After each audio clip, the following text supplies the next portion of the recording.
Hi, this is Brandon. I'm a suturing specialist with Provider Prepared. Today we're going to talk about some proper suture techniques. First of all, handling the needle, you want to make sure and avoid the sharp end so you don't stab yourself. Loading onto your needle driver, this curved end is the swaged end. You want to grasp just below that where the needle begins to flatten out into the curve, grasping it in the needle driver.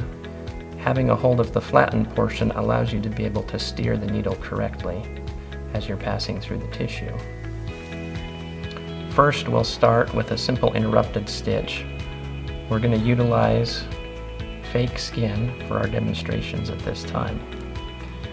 As you approach the surface of the skin, you want to have the needle entering perpendicular as it passes through the skin, going down to a depth that will be appropriate for the depth of your wound, and then allow the curvature of the needle to follow through, crossing the wound to the other side, everting the opposing edge, and then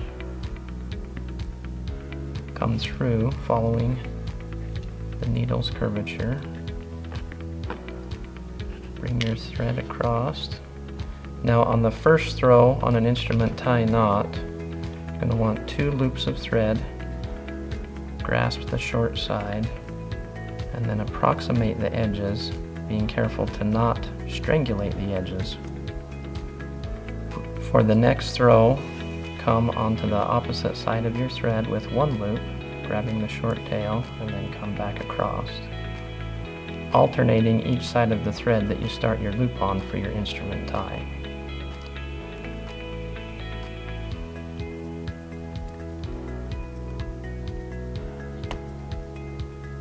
Typically, you'll want to have 4 to 5 instrument knots to make sure that your suture holds its position, alternating with each throw.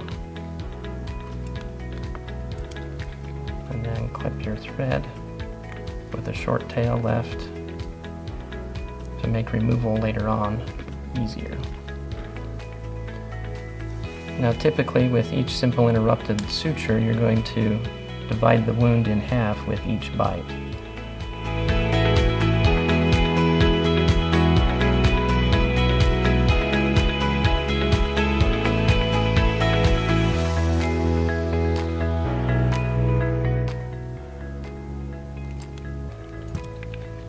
And then we'll clip our tails. Simple interrupted suture.